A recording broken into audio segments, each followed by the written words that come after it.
Hello everyone and welcome again to this video. Now on today's video I'll be sharing something that will interest you, especially if you are married. I'm sharing with you today on a topic titled sex and spirituality. Well, somebody will be like, those two topics don't go together, but I want to assure you that it does, because first and foremost, sex is not dirty, sex is not unclean. God himself created this, but he allowed it within the confines and the bounds of marriage. So I'll be sharing with you on how you can balance both your sex and your spirituality. Many people, especially when they are married, assume that if they are very committed Christians, people who actually do love God, it becomes a difficult thing for them to balance their sexual life together with their spirituality. But I'd like you to know that in as much as you are believers, in as much as you are married, in as much as you serve the Lord, it is important to know that sex itself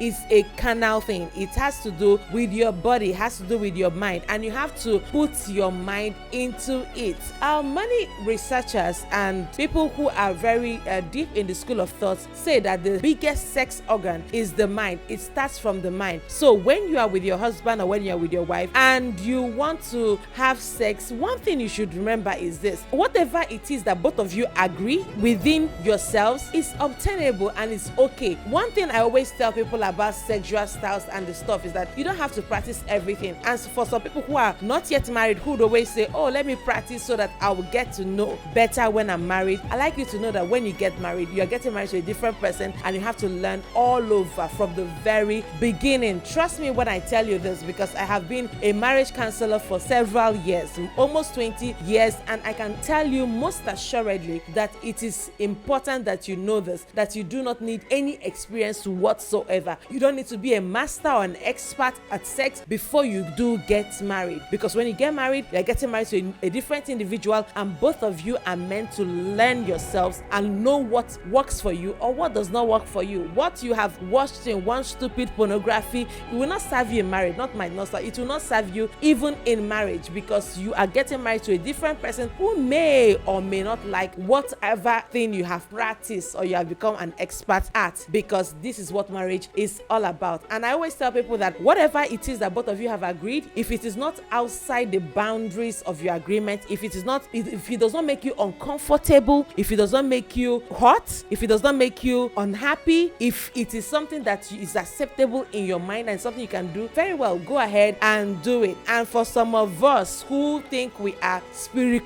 that kind of very deep spirituality, you need to understand that sex is on its own, spirituality is on its own. There is serious need for balance. Some time ago, last week, I watched a Nigerian movie titled Loving the Saints, and we saw this husband and wife who were pastors calling themselves mommy and daddy. Please stop that nonsense. If you are practicing it, stop it. Make sure that your marriage is spiced up. Make sure that there is romance in your marriage. Call yourself lovely names and then get into the act with this understanding. God created it. Sex is not dirty and sex is not anti-God. Until I come your way again, keep enjoying the videos. Go ahead to my YouTube channel and to my other social media platforms and enjoy every video there. Bye bye for now.